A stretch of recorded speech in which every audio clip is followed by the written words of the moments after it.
We're looking to use AI agents to, when we get the lead, it'll go into one of our websites where we got the lead. So if it came in through LinkedIn or whatever it is, so it'll analyze where it came from. Because let's say we have email, name, and company name. So it'll grab the company name, it'll go onto LinkedIn, do the search, see how many employees the company has, see the industry, see the country, and based on that, it'll decide, okay, which email should I send this customer?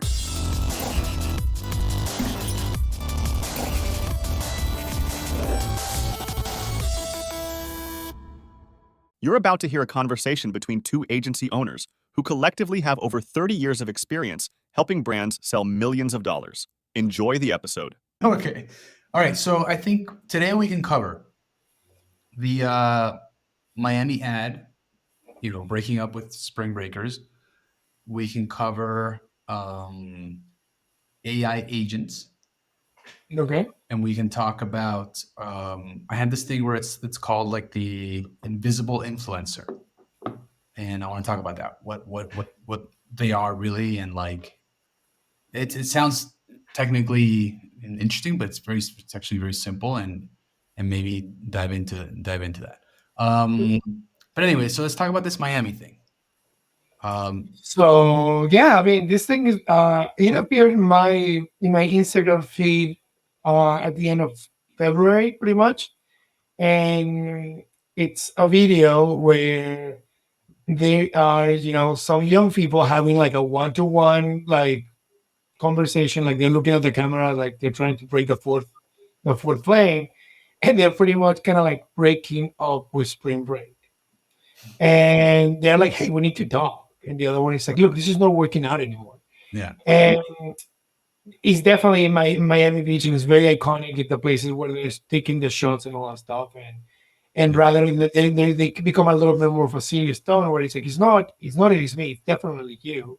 And this becomes of what you did last year. And then they go into a flash of um of newspaper clippings and videos of what happened last year during spring break. If you lived in Miami, you pretty much know that uh, spring break is a time where a lot of kids from, I mean, at least a lot of local college kids, go to the area, and then they start pretty much, avoiding things like um, they drive. A lot of DUIs are happening. A lot of just people drinking in the beach, bringing glass into the beach. A lot of fights. Just things just get out of hand. Hotels are being thrown out. I remember when I was a young whippersnapper, also living in Miami Beach, like people were throwing like out of the hotel the chairs, the lawn chairs, and were just going out into the pool, and it just becomes like this huge fraternity party. And Yeah.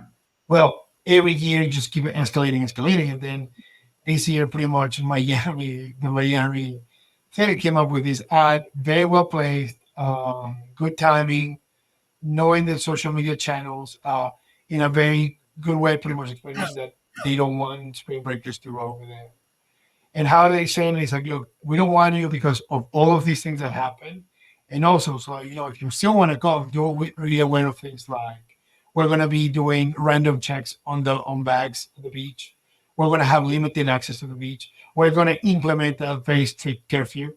We're also going to charge $100 for parking at the beach. Crazy though. That's super interesting. I wonder if it's gonna have the opposite effect. Like all the teenagers are gonna be like, you know what? Now I'm Yeah, going. no, I don't think that I don't think that they can. They will. I mean, I'm trying to put myself in a position where I am a college student. You know, eating have fun. I mean, this is legit. Like when I was in college, Pop Tarts for breakfast, ramen noodles in the afternoon. $100 was like 100. A lot of those are just Yeah. these quantity of money. I Yeah. just don't feel that even if you actually do come from Israel stuff, it's just not the type of thing that you will want to partake. I mean, I think Correct. that Yeah. um, I bet you that most of the people who were pretty much targeted for this advertisement were people who were mostly the city of Miami Beach. Because I feel that if you are in Miami, you're like, well, I don't live near Miami Beach, right? We definitely welcome that, tourism money, and let's say it would be Windward, which is the area. Uh, besides not having the hotels and the infrastructure to do it, I just feel that it's just going to be much harder to. You just pretty much tell them, hey, don't come to this beach. Come to this. Go find anywhere, go to Panama City Beach, or go anywhere that you want to do this extra. And the only reason why this happened is because of this. Yeah. Now, that this could be what it would be interesting is to see if there is in 2025, if there is also the same style of campaign, or there's going to be, the city of Miami saying, hey, last year we made it very difficult for spring breakers to come. We feel that you guys learned your lesson if you guys can come here and participate. But no, I think last year they got out of hand. Last year, I wasn't living in Miami. I was living, but I feel that they either called the National Guard or some. It escalated pretty much to a level that was just like we just can't have this happen. Yeah. Yeah, it's gonna be interesting to see how that works, like whether or not the teenagers arrive. And I kind of agree that the $100 parking is probably the hardest thing they're gonna face. I don't think they care too much about the DUI checks. Well, Yeah. and that one, and that's funny because you can also say, well, I can take an Uber, or hey, I am staying at Yeah, at the hotel that's right there. Yeah. yeah, I'm staying in Collins, right next to the beach. I can walk anywhere. But having a curfew, I think that one could be an issue. Like, hey, can I see your ID? I'm sorry, you are under 21. I don't even know what the curfew is still, because I would also be upset that I am, in grad school. I just have to go to Miami, and then like, I'm sorry, can I see your ID? Hi, sir. Oh, you're 24 years old. Sorry, curfew's to 25. And then I'm like, well, but I came here to enjoy. I am not here I'm not the problem maker here. I'm definitely not living that life. But yeah, I thought it was a really good strategic campaign. Yeah. They placed it pretty much all on social. It's a minute long, the video. Yeah. And I recommend it because it's a good way of explaining, rather than putting fear right of the way. Like, if you're thinking of going to Miami in 2024 for spring break, you can't. We're going to do a shut, we're going to lock down or something. Like, it has an approach that you see it and you start like, very Dawson's Creek.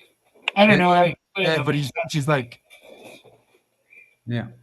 No, and it's interesting, and I'm sure they segmented it so that like young people see it. Yeah. I mean, I'm fairly certain that population is easy to reach online. Like you just segment that demographic, college students, like they know who goes, and so and you can tell that the people that are in the video already, they just look very Miami. yeah. You feel like, oh yeah, these are people in Miami that just Yeah. I think it's smart. Yeah, I thought it was cool. It's interesting. I wonder what else they're doing. I wonder if it's just a video or if they're having the website up and what to expect and that kind of thing. I bet you that there has to be some sort of outing on the Miami Herald that it kind of says like for spring Yeah. break, this is what you can expect. But that's the people like, are oh, yeah. getting it, though, because I'm sure that they're likely saying that we need to distribute this content so that people in New Jersey, New York, I don't know, California, all these different places like see the ad. I wonder like what the economic impact will be. Not just for So- because it's hotels, restaurants, airlines, bars. You get this. I saw the ad not through the ad. Like I wasn't fed the ad. I saw it through Now This, which is one of those accounts that they just show interesting things that will happen. Oh, okay.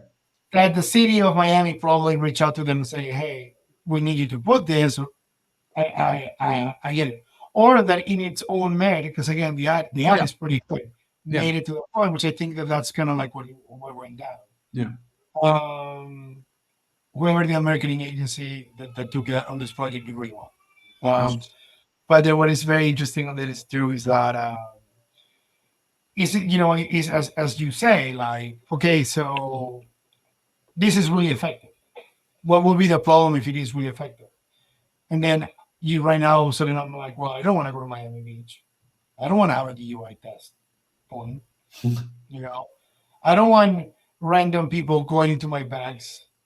I guess, you can definitely say, like, hey, I definitely don't look like I'm in college anymore. Some of the boys, me and my two kids, the boys keep me. But if they have somebody that is just like, their 20s and all that stuff, they will be, somewhat like harassable depending on the day. Yeah. Yeah. I don't know, man. I don't know. It just sounds worrisome because it's like the police doesn't have the best record, Well, and no. now they're threatening these teenagers who probably don't take threats very well. And The biggest thing of I was when like, you growing up in Miami, dude, all you see is just bad public intoxication, and then like girls just go like, yeah, but you have that, and then you have the guys that are just like looking for fights. yeah, When you're looking at me, dude, it's like I'm just not looking at you, dude. Like you're probably trying to figure it out. yeah, But again, I mean, so you're in Miami Beach, you can go to the Keys too, or you can, again, you can take it a little bit up north. The thing is that Miami Beach does have a nightlife. yeah, Other beaches, other beaches from there. I mean, you probably get to Cocoa Beach. There's no really another place that you can say, well, these places are really cool nightlife. In Cocoa Beach, nightlife, it's questionable. It's not definitely not Miami. yeah. Yeah, I think it's. We'll see. I think I just curious to see like how that actually plays out. So we'll know. We'll know in a few weeks, right? Um, We'll do a follow up on this story. yeah, we'll know in a few weeks. Anyway, okay. So the other thing I wanted to talk about was AI agents, and so basically, what an AI agent is an AI like ChatGPT or GPT-4, but they can actually execute things online. And so the easiest example that's already been done is you can have the AI order a pizza, right? And if you think about it, ordering a pizza entails a lot of different things. Like it's not just like one button, that's it. It's like the AI will have to look for, let's say Domino's, Papa John's, wherever it is, goes online, looks for that, enters the website, puts your address, sort of filters out by where you live, selects the right pizza, the right size, puts in the rest of your You want address, cheese, pepperoni, extra right, cheese. that kind of thing, and then maybe the AI is already trained on who you are, what you like. Maybe you fed it the data from your previous orders. Um, you know what I mean? Like it could work that way as well, right? Like it could know all this information, so it knows your address, your credit card number, it knows everything about you, and then you tell the AI, and the AI you just say like, let's say we call the AI John. Hey John, you order a pizza for tonight at 7. Okay, perfect. And so it'll calculate how long it's going to take. It goes in, it knows you like Papa John's, does So it everything. needs to be programmed to know how to order a pizza on the website or on the app, right? I Yeah, imagine. yeah. What So happens if Papa John changes their app on that day with John with yeah, the AI? well, I think the way like normally in sort of the history of software, it's been like it's very not flexible. Like if the button's on the left hand side, 2 millimeters from the like, that's where it goes, and that's where the system's gonna hit. In the case of AIs, like they can analyze the website and sort of understand, okay, this is where it's going, right? It understands what a order now button is. Sort of see, okay, this is where I would need to navigate in order to do this, which is interesting, right? Because then you don't have to update it all the time. What happens with current crawlers is, if something changes, then you need to go in and update it so that it catches that. But let's just say, okay, so it goes online, and then the interesting part is it can choose the pizza, and then if it has an offer, it might even understand the offer, accept the offer, and say, cool, 2 for 1, let's just do that. Um, Order the pizza, address, credit card, name, everything, and it can actually execute sort of that string of commands to get it done. And so it's like automation, but it's a different kind of automation. Normal automation is like, okay, when you get this email, add this to the CRM and then email the person this email. And then it can do that in sequence right now, right? Like that's a very simple automation right now. But with AI, like so one of one of the use cases we're exploring is we get leads coming in sometimes, and those leads, we need to understand the industry, the size of the company, and maybe what they want, sort of like what's interesting to them, and sort of understand what it is we should be sending them as a follow-up email based on the size of the company, the country, everything. And so if the local bakery down the street comes in as a lead, I know we don't deal with that kind of client because they're too small for us. They're usually not very You can serve them best. right. Like we don't, that's not our target audience. And so for them, we have a particular email that goes out and says, look, this is what we do. These are sort of like our overall prices. You get a sense of, how much we're talking about here. We might or might not be a match, but we wanted to give you this information. If you think we are, then reach out and we'll talk for sure. No problem. Other clients were more enterprise, bigger clients. Those are our targets, and that's who we serve best. And that's like the products we have are sort of built for them. And so those are ideal ICPs, right? So we want a different email being sent to them. We don't want the, I don't know, for a match email. I want the email that says, book a meeting. Welcome. Welcome aboard. And so what we're doing, and this is still in the works, right? Like this doesn't, I can't claim yet that it works perfectly or anything like that. We're still in the early stages of developing this, but we're looking to use AI agents to capture, when we get the lead, it'll go into one of our websites where we got the lead. So if it came in through LinkedIn or whatever it is, so it'll analyze where it came from, grab the name of the company, because let's say we have email, name, and company name. So it'll grab the company name, it'll go onto LinkedIn, do the search, see how many employees the company has, see the industry, see the country, and based on that, it'll decide, okay, which email should I send this customer? Should I send them that's awesome. email B? And so it's like automation with a little bit of consciousness, right? It's not consciousness, but it's a bit more of what a human would do. Yeah. And that got me thinking, like, if that works, there's a lot of stuff we can automate, like our newsletter that goes out every Thursday. Probably automate the whole thing. Have a human check it, but then in itself, that's a product. That in itself, just being able to say, look, we can actually help you clean your mailboxes or really reach out to leads with proper response, more customized response, rather than just having that. Because right now they can tell you an email marketing strategy, which is, we can grab your name, your company name, and fill it out into the blank spaces within the email newsletter, and you'll get an email newsletter, and that's as far as, as personalized as we can get it, and that also is overseen by a human. But that's as far as automation can go. What you are creating is pretty much something that, including ourselves, that many companies would definitely, use, because you are already getting something with, a little bit of knowledge behind it, Yeah.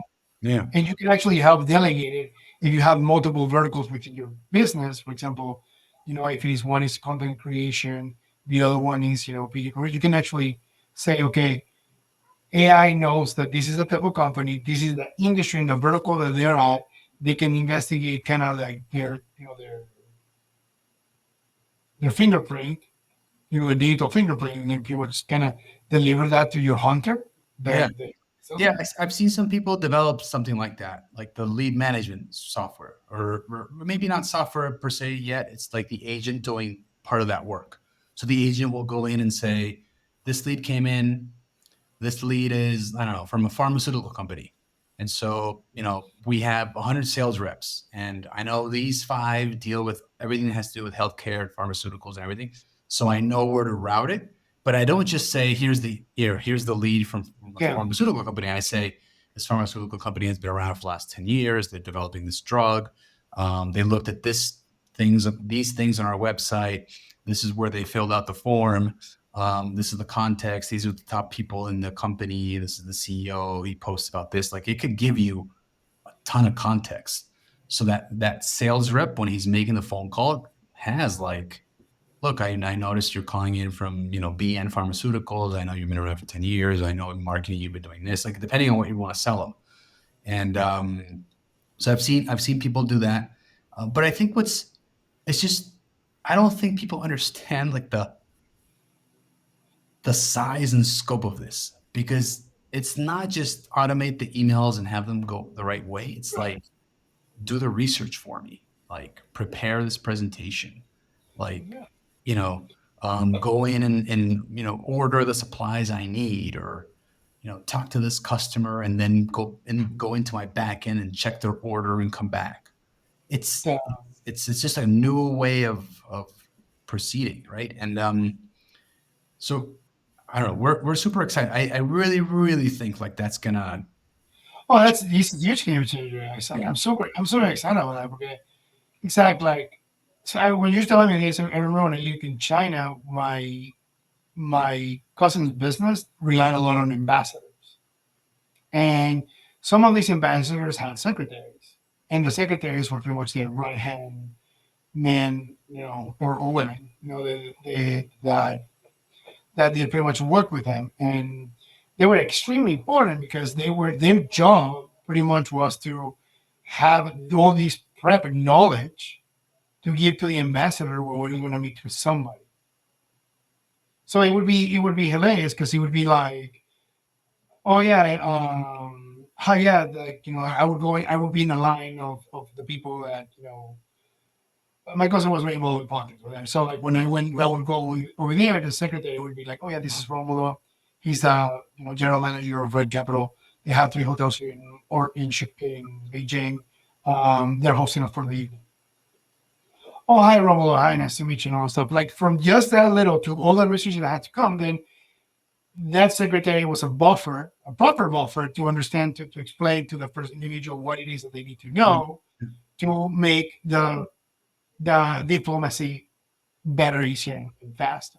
Yeah. And I think I just thought about it using diplomacy role. But again, with me, sometimes it could be, as you say, sometimes it's just having that knowledge right off the bat of like, okay, so what are you in the business of and all this stuff, which you can still have a conversation and get that information you need. Just being able to have that in advance gives you a huge advantage. Yeah. Even just on numbers alone, just being able to approach a lead within the 24 hours of contact and having that knowledge just gets you a really big window of acceptance.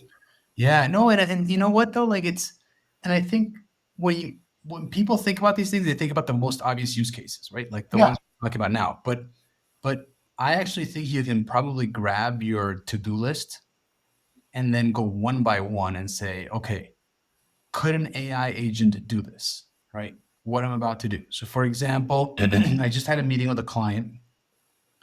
We talked about the proposal, we showed them numbers, etc.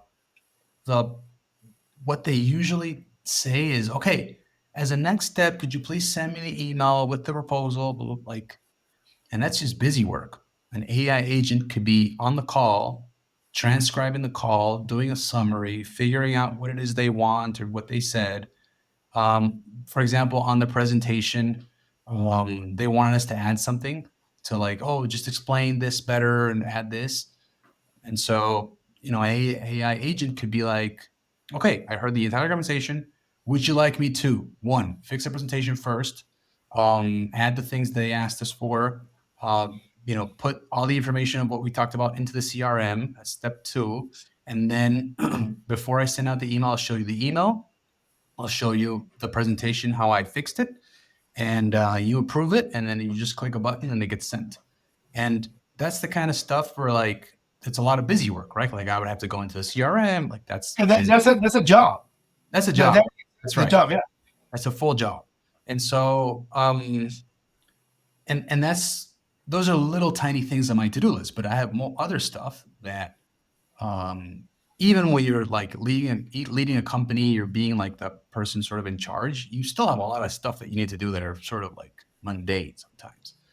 And so it could be as simple as like, I don't know, it could be as simple as like somebody needs access to something and I'm the one with the password, or I'm the one who has to authorize that.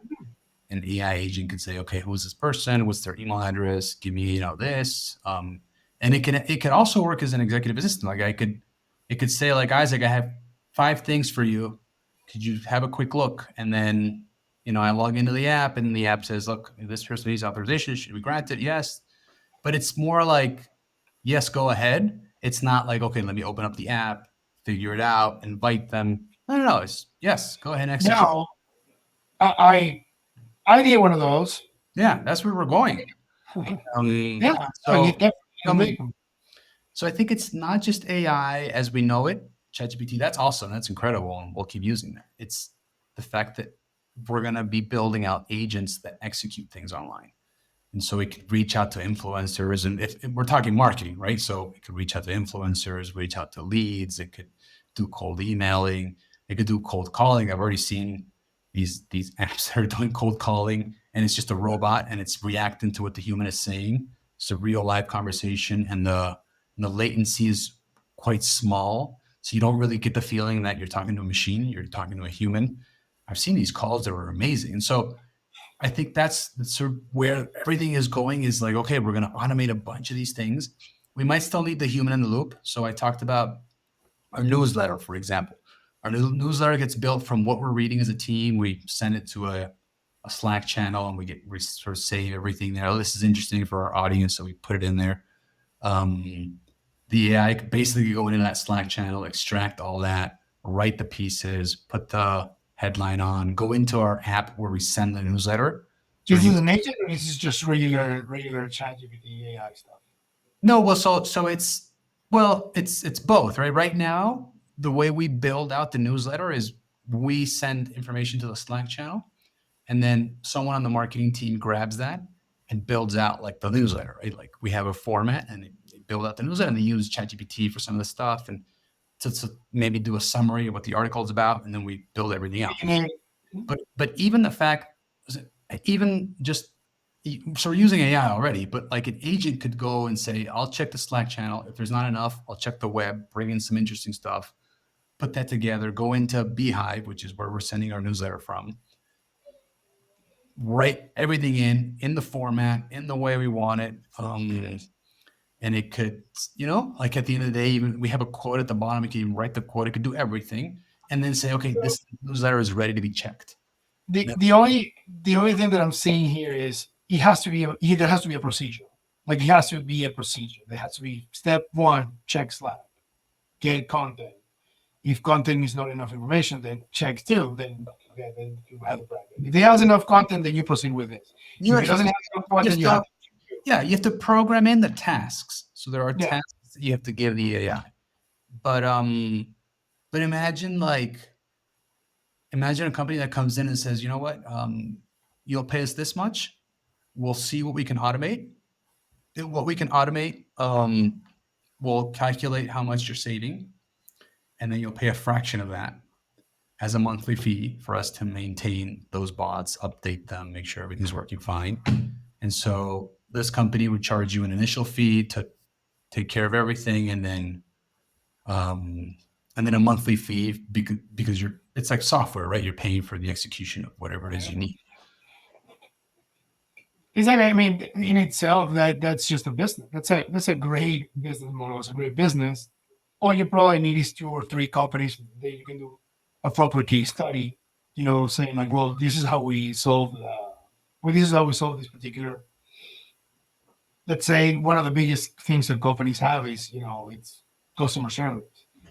Yeah. This is how these AI agents solve these customer service rather than just feeding them, content and problems. This agent knew exactly how to proceed with this, and this, and this. Yeah. From that, which I think is the one that, again, if people just think of the most common ones, Yeah. to just day-to-day operations for an executive company. I mean, with me, there is just a lot of things that I was just in a meeting this morning. I have to get back and transcribe these into, I have notes, transcribe it, put it onto paper, and then assign these tasks to my different pieces of my department.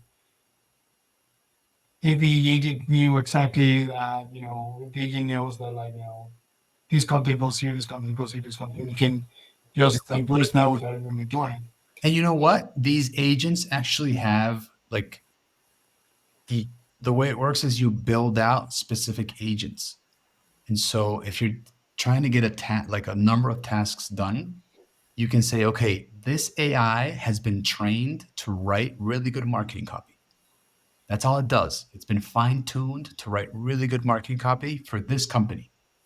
And so you can say within the sequence of tasks that you're sending, you can say, once you're done with this, send this to this AI, which has been trained for the copy, and he'll write the copy, or she'll write the copy, or whatever. It will write the copy. And then that's all it's doing. And then when that's done, you send it to this one. And this one's the one that publishes online because it's been trained to do that. And so the agent is like a gopher. I mean, it goes from, you can have AI at different points, but the agent is pretty much moves from one point to the other point to the other point. yeah, well, they're all called AI agents. And so Yes, there's a sequence of events that need to happen, but then you're like, it's like a team, right? So maybe you're the creative person on the team, and someone else is the analytical person. Somebody else is doing something else, right? And so we all have different tasks in order to get the project done. And I think where people sometimes fail, and what I've read about this is, if you have an AI who's like a great copy, a great this, and it also does analytical work, and it does write articles, and you have it do everything, then that AI sort of sucks. But it's like a human, right? If you try to do it, you're not going to be very good at any one thing. So the trick is to build AIs that are very specific. They can only do, sorry, they can only do one task visualization. well. And then you send them that task, and then they do that, and then their output goes to someone else who does something else. And it just reminded me because of what you were saying. So if you have a transcript of a phone call and you say, okay, we need to send these jobs out to different people, in the future, it might just be like, okay, this is the AI trained to decide who to send this to. Like, that's the job of that AI. He's just a router. And so that AI knows, okay, this will get sent to this AI because it's perfect for copy. This one gets sent to this one because it's a blog article. This one gets sent to this one. And so you're going to end up with a workforce that's AI agents that are doing specific tasks, and maybe someone who is coordinating sort of all of the AI agents, right? When I say someone, I mean an agent. Are these agents being built outside of, like, is this within the realm of OpenAI and stuff like that, and the bot system with ChatGPT-4, or this is pretty much, these are pretty much developers that develop these type of. So there's like, how can I get me one? yeah. So there's a framework. There's a bunch of frameworks. Some are open source, and basically the framework is like how the instructions get parsed and sent to the right bots, and sort of the structure of everything. And then the bots themselves are either open source as well, or they can be OpenAI's GPT-4.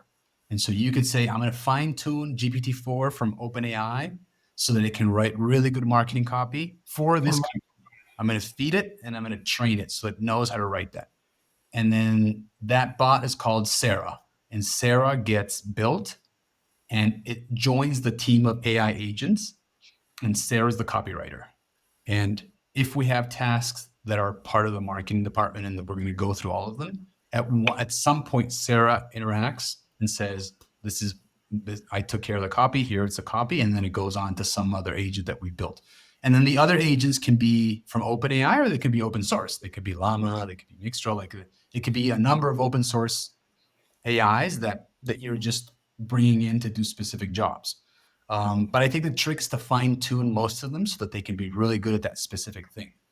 I think we're still far away from seeing like a full, like, just do the marketing post and just post, because there's an element of like design and making it beautiful. Oh yeah, and language. I mean, it's you do have to train the hobby, but I still feel that, for example, just the simple fact of having an AI open my email, so I am giving access to this AI to open my email to delete garbage, which I know that there are services that do that, but just more guys, because I want to make sure that whoever is deleting my garbage knows what is garbage and what is not. Just simplification on that. Like, to take that to also delegate whatever email needs to go to the different delegation. That in itself is just Yeah, and then it could also be like, look, let's figure out a meeting time for this and this and that, and then one bond talks to the other. Like it's amazing, dude. I really think it's going to change pretty much every way, the way we work in general. So we're going to leverage, and we're going to just be focused on like high output activities, not just like the mundane sort of traditional tasks that everybody has to get done. We're going to be at a lot more productive. And so anyway, I think I also wanted to mention, for example, and I think this doesn't work perfectly yet, but I also think it's an example of where we're going. So we have this client that super picky with her design work, like extremely picky. Like this little line has to go this way, and this other one goes here, and the logo has to be this. Which clients should do that for their brands? But yeah. Yeah, well, that's debatable, right? If That's that's debatable. When it becomes an extreme, it's just whether or not that really makes sense, right? Like, anyway, I don't want to get into that, but what we did is we built an AI where we fed it all the information the client has regarding their brand. So we fed it their brand book, their all the material they have as to how to deal with their brand, because they're actually quite organized. So they have all these things where it says, look, this is how you deal with the brand in this case. If you're doing an ebook, it's this way. It's everything. So we fed it the whole thing, plus some other feedback we've been getting from the client. We gave all the AI everything, and we said, your task is to be the guardian of the brand.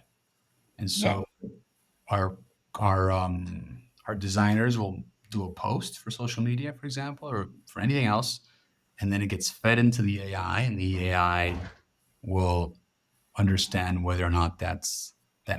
And so it doesn't work perfectly, right? Like you still need human criteria, and we made it so that it could tell us like how close are we? Is it 80%, 100%, 50%? And if we score lower than a certain amount, then the designer has to redo it.